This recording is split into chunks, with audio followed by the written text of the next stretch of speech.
Students, today we are going to talk about the vector calculus, the last chapter of the book. The first topic we're going to talk about is chapter 9e. From previous studies of the unit circle, we have seen that the x-coordinate of a point on it is cosine of t. As you can see, is this side, basically the adjacent side of this angle t. And the y-coordinate is the sine of t, this opposite side, where t is the angle between the x-axis and the line connecting the point and the origin. In past years, we usually use theta to denote this angle here, but in now this chapter, where we're talking about parametric equations, we use t as the parameter. This will signify the time of this particle's motion.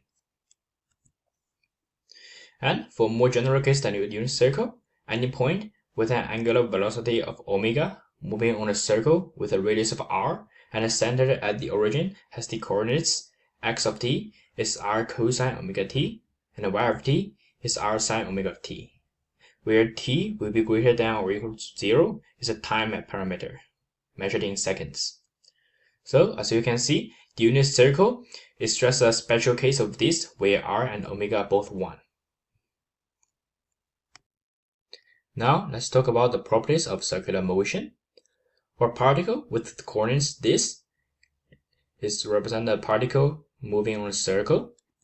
If the angular velocity omega, this thing here, is a constant, such as it's just 2 radians per second, then the particle will undergo a uniform circular motion with a constant speed of r omega. So this will be the speed of a particle, the tangential one, around the circumference of the circle.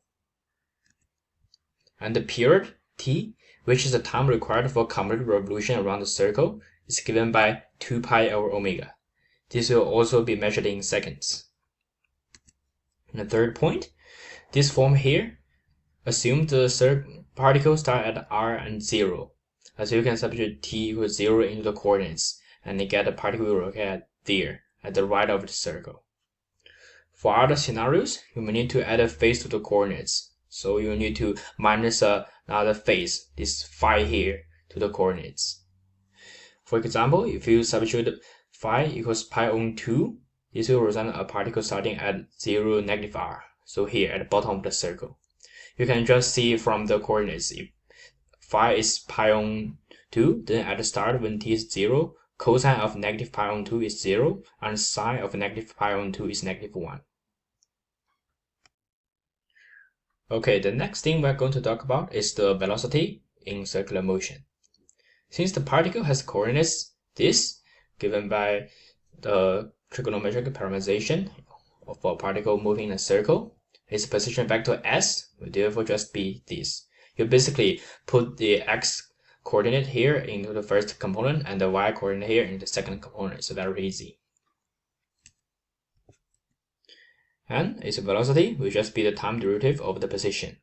So, to take the normal derivative of a vector, you just differentiate each of its respective components. So, for the x component, you assume omega is a constant, so you can use the chain rule to take it out, and the derivative of cosine is negative sine. And same thing for the y component as well, derivative of sine is cosine, and you use chain rule to take omega out. And now you can also notice here, the velocity is perpendicular to the position vector. So this means it's tangent to the circle, as their dot product is 0. So if you do their dot product, this times this plus this times this, you'll find out they are 0.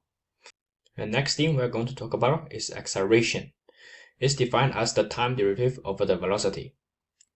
So you just basically take the time derivative of the velocity vector, which we found in the last slide, and after taking the derivative of each component respectively, you will find out it to be this form. And you can notice you can take out a common factor of negative omega squared from both these terms, and you take it out.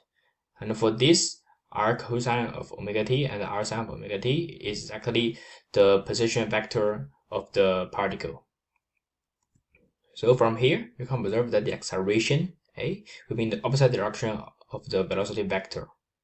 So this is because this negative sign here and omega squared is obviously positive. So overall, you be negative to the position vector, so in the opposite direction. As the position vector is pointing from the origin to the particle on the circle, the acceleration will therefore be directed towards the center of the circle, radially inward. So you can see the position vector is the blue one here, and the acceleration is the purple one here. It will be directed towards the center. That's why it's called the centripetal acceleration. Besides motions in a circle, we can also have motions in other shapes as well. So for example, you can have an elliptic motion. Its parametric equation is given by x of t is a cosine omega t, and y of t is b sine omega t. So different from a circle where you have r and r in both cases, in an ellipse you have a and b different. And a is the maximum displacement in the x direction, so it's basically this point here or this point. And b is the maximum displacement in the y direction, so it'll be either the highest point here or the lowest point here. And the second one, parabolic one, is parametric by x of t is vxt, and y of t is vyt minus a half gt squared.